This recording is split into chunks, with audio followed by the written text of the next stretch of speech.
السلام عليكم ورحمة الله تعالى وبركاته. أحبائي المشاهدين في كل مكان، أهلا بحضراتكم. أعوذ بالله من الشيطان الرجيم.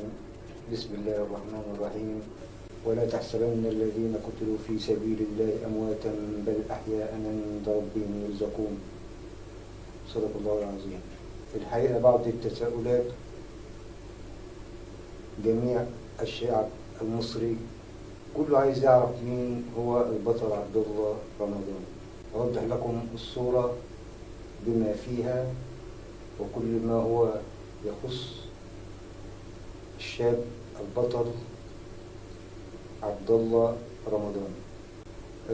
أولا أنا بشكر كل الناس اللي ذكرت عبد الله رمضان بكل خير.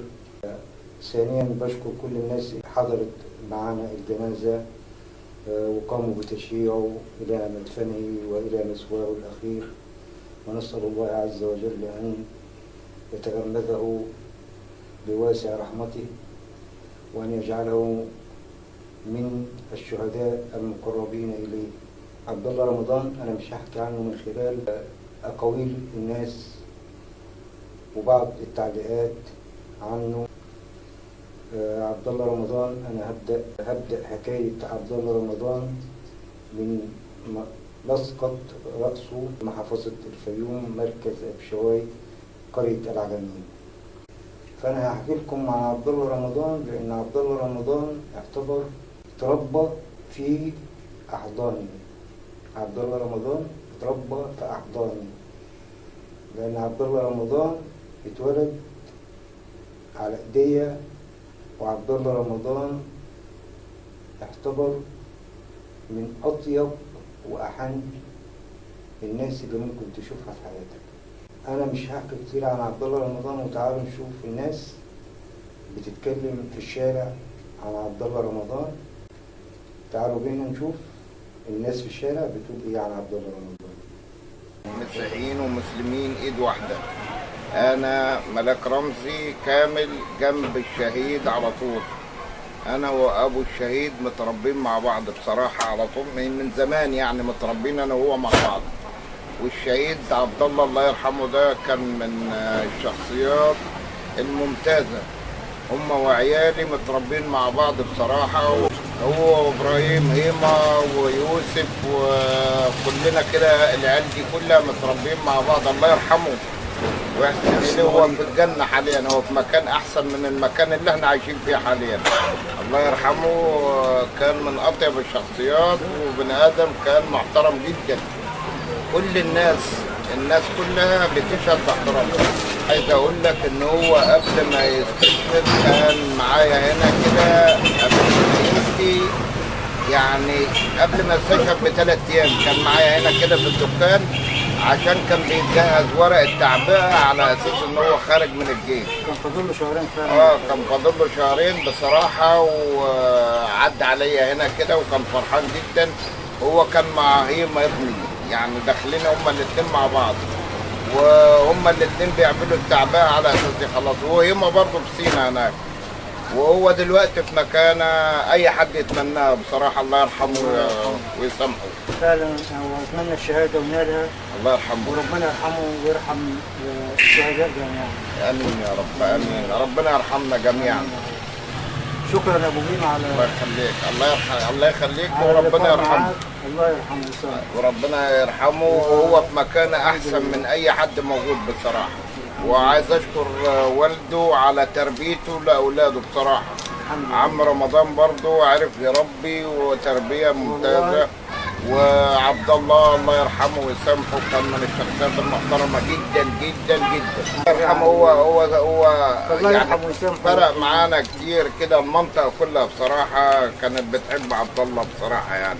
شكرا يا الله يرحمه على ذوقك وخبرتك، وشكرا على الله يخليك اللقاء معاك. احنا كلنا واحد، مفيش فرق بين مسلم لا طبعا وبين مسيحي. لا كلنا جيران وكلنا اهل وكلنا حبايب، وعشرة مش عشرة يوم، لا ده احنا 10 سنين. احنا متربين مع بعض طول عمرنا، يعني حيطه لازقه في الحيط بصراحه. الحمد لله. شكرا يا ابو بيما. عم مصطفى، النهارده احنا بنتكلم عن البطل الشهيد عبد الله.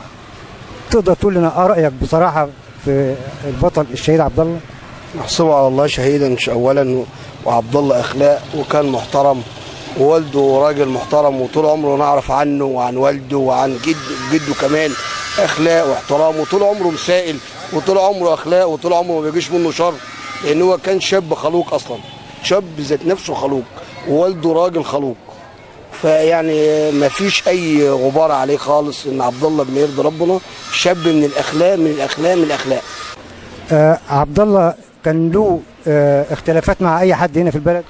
لا طبعا، عبد الله بنقول لك من ضمن الشباب القله اللي كان اخلاق جدا، يعني اخلاقه عاليه، ولا عمري انا عن نفسي يعني واخد بالك، ولا عمري سمعته عمل مشكله ولا خانق في حد ولا اي حاجه من اي حد بصراحه يعني، حتى كانت دايما الابتسامه ما بتفارقش وشه.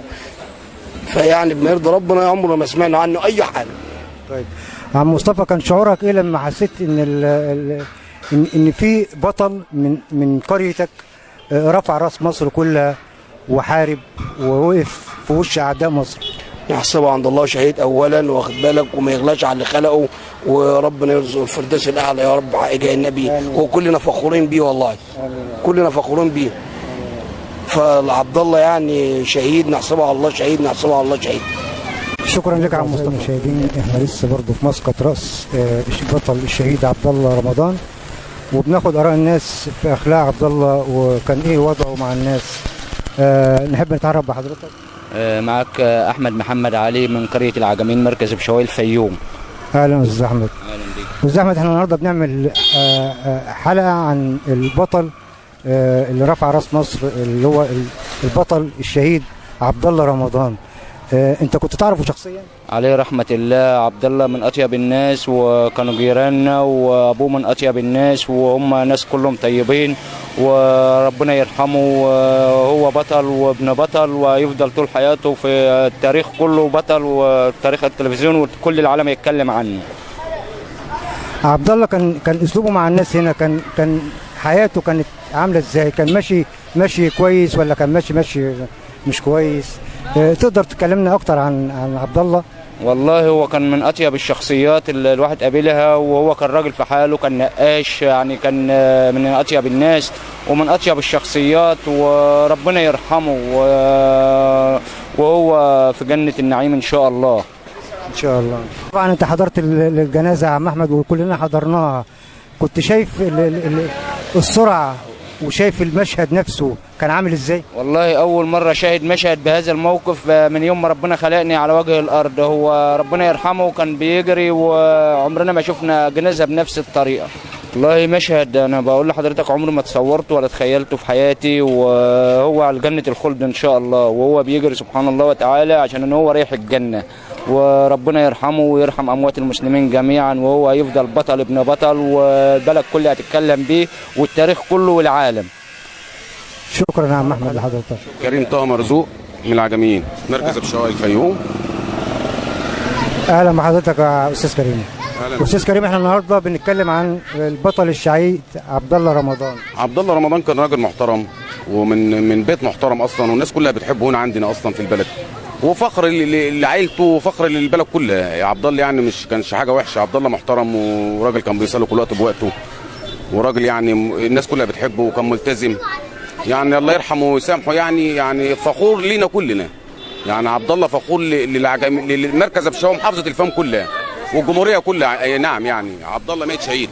مصر النهارده كلها بتفتخر بعبد الله. عبد الله ايه لازم تفتخر بيه، ما هو بطل، ما هو دي راجل بطل، كان واقف على الحدود برضه، ده راجل بطل من القوات المسلحه، ابقى راجل بطل ومحترم وراجل ضحى بحياته في سبيل الوطن.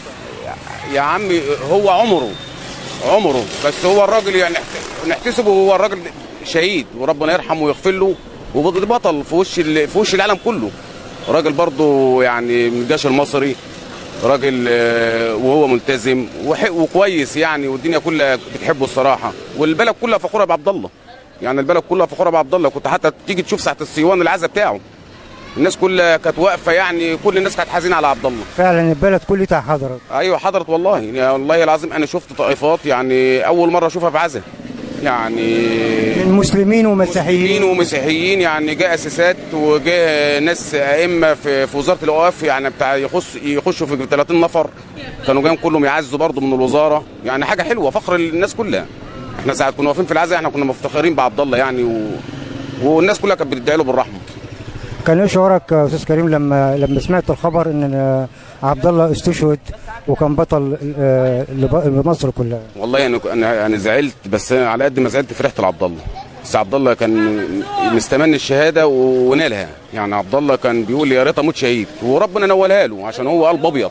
وكلنا فدا مصر، وكلنا يا عم فدا مصر وفدا الوطن يا عم، وربنا يحفظ الجيش المصري وينصره. امين يا رب. ويرفع رايته. امين يا رب العالمين. امين يا رب. شكرا يا استاذ كريم. يا باشا الله يخليك، الله يبارك فيك. محمد سالم سيد احمد. محمد سالم سيد احمد. محمد سالم. تعرف البطل الشهيد ده عبد الله رمضان؟ اعرفه. يقرب لك؟ يقرب لي عمي. ها؟ عمي. يبقى عمك؟ ايه رايك فيه؟ حلو قوي. عبد الله اللي رفع راس مصر كلها. فخور بيه قوي عشان رفع راسنا كلنا. علي صوتك شويه. هو انا فخور بيه عشان هو رفع راسه يعني رفع راس الدنيا كلها عشان راس مصر كلها. يعني رفع راسنا كلنا الحمد لله. مات شهيد الحمد لله ان هو يخش الجنه الحمد لله. ربنا يتقبله شهيد عنده. محمد حافظ حاجه من القران؟ طب تقدر تقول لي حاجه من القران كده؟ حافظه كنت عارفه كده بس. قول لي حاجه انت حافظها. أعوذ بالله من الشيطان الرجيم. بسم الله الرحمن الرحيم. ولقد خلقنا الإنسان ونعلم ما توسوس به نفسه ونحن أقرب إليها من حبل الوريد إذ يتلقى المتلقيان عن اليمين وعن الشمال قعيد ما يلفظ من قول إلا لديه رقيب عتيد وجاءت سكرة الموت بالحق ذلك ما كنت منه تحيد ونفخ في الصور ذلك يوم الوعيد وجاءت كل نفس معها سائق وشهيد لقد كنت في غفلة من هذا فكشفنا عنك غطاءك فبصرك اليوم حديد. صدق الله العظيم. شكرا لك يا حبيبي. وإلى كل شهيد من شهداء مصر نقول نم في ثرى مصر الذي أحببته وابدأ حياتك بين علياء الجنان ما مات يوما من أحب بلاده فالأرض لا تنسى دم الفرسان.